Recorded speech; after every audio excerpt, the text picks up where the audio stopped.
हरे कृष्ण ग्रंथराज श्रीमद् भागवतम की जय। Shrimad Bhagavatam in story form. Srila Prabhupada की जय। Shrimad Bhagavatam in story form, chapter 45, Kalmashapada, Khatwanga Maharaj, Canto 9. In the fifth generation after Bhagiratha appeared King Rituparna, who learned the science of horses from his friend Nala in exchange for the art of gambling. 3 generations after Rituparna was Saudasha, the son of Shudasha. Once, while living in the forest, Saudasa killed a Rakshasa but let the man eater's brother go free. Still, the Rakshasa brother decided to take revenge, and to do so he became the cook at Saudasa's palace. One day when the king invited his spiritual master Vasishtha for dinner, the Rakshasa served him human flesh. By his mystic power, Vasishtha examined the food and saw that it was human flesh, thus being unfit to eat. Vasishtha then angrily cursed Saudasa to become a Rakshasa. However, when the sage came to understand that the human flesh had been served by the Rakshas's cook and not by Saudasa, he became greatly repentant. To atone for having cursed the faultless king, Vasishtha then underwent 12 years of austerity. As soon as he was cursed, Saudasa touched water and prepared to counter curse Vasishtha. After chanting the Sapa mantra, his wife Damayanti, who was also known as Madayanti, forbade him to do so. However, in this way the king was restrained. Thereafter, King Saudasa acquired the propensity of a Rakshasa and received a black spot on his leg, for which he also became known as Kalmashapada. Because of his degraded nature, Saudasa hungrily observed how, in all directions, both in the sky and on the land, there were innumerable living entities. Once, while wandering in the forest, King Kalmashapada saw a Brahmana couple engaged in sexual intercourse. Being very hungry and under the influence of Rakshasa propensity, Saudasa forcibly seized the Brahmana, desiring to eat him. The poor Brahmana's wife pleaded, "O hero, you are not actually a Rakshasa, but are a descendant of Maharaja Ikshvaku. Therefore, you should not act sinfully like this. Because I desire to beget a son, please give me back my husband, who has not yet impregnated me."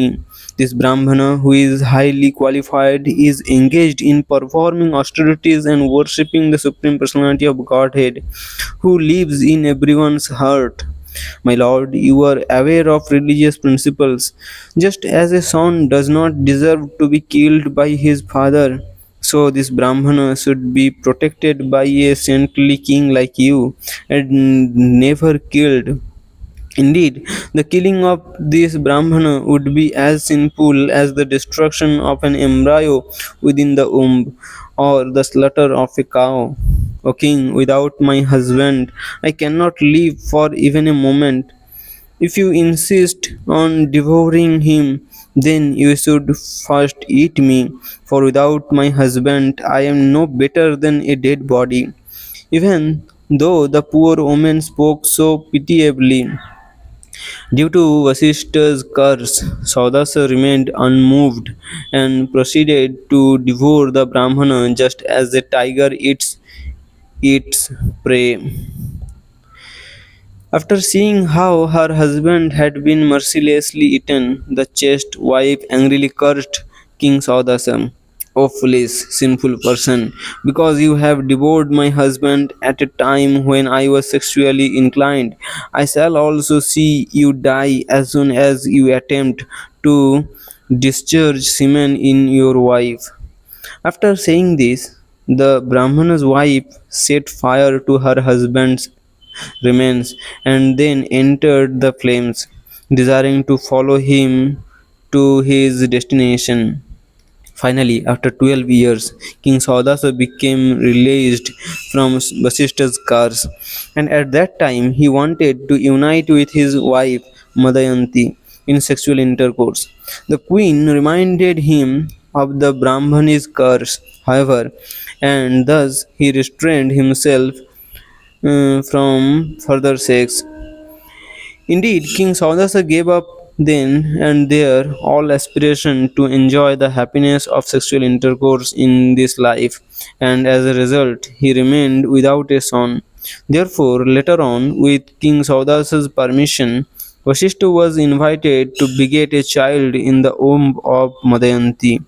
Madanti continued to bear the embryo within her womb, but after 7 years, when there was still no sign of delivery, Vasishta struck her abdomen with a stone and the child was born. Due to the unusual circumstances of his birth, the boy received the name Ashmaka, the child born of a stone. The son of Asmaka was Balika, who was protected by Omen as Parasurama proceeded to vanquish all the Kshatriyas. Because of this, Balika also became known as Nari Kavacha, and later on he became the progenitor of more Kshatriyas. Thus, he also received the name Mulaka, the root of the Kshatriya dynasty. In the fourth generation after Balika appeared Maharaja Khatwanga, who was unconquerable. For this reason, the demigods once requested King Khatwanga to join them in their fight with the demons. Because Khatwanga enabled them to gain victory, the demigods were very pleased and so offered to give him a benediction of his choice. Maharaja Khatwanga first requested the demigods to disclose his remaining duration of life, and so, in response, they informed him that he had only one more moment to live. Upon hearing this, Maharaja Khatwanga thought, I was never attracted, even in my childhood, by insignificant material things or irreligious principles. Indeed, I could find nothing more substantial than the Supreme Personality of Godhead. The demigods want to give me a benediction, but I do not want any material facilities, for I am only interested in the devotional service of the Supreme Lord. Even though the demigods are more advantageously situated in the higher planetary systems, their minds, senses, and intelligences are still agitated by material conditions, and thus they fail to understand the Supreme Lord, who is situated in the core of the heart. Therefore, I should now give up all attachment for the creations of the external energy and surrender fully unto the Supreme Lord. Although ever Although every conditioned soul has a natural attraction for this material world, since it is no better than an imaginary town seen in the forest, one should give up attachment to it and surrender unto the Supreme Personality of Godhead.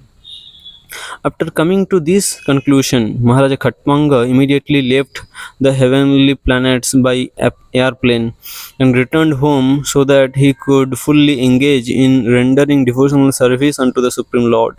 In this way, Maharaja Khatwanga gave up all false bodily identification and thus achieved perfection by reinstating himself in his original position of eternal servitorship of the Lord. Maharaja Khatwanga gave up all false bodily identification and thus achieved perfection by reinstating himself in his original position of eternal servitorship to the Lord. Hare Krishna.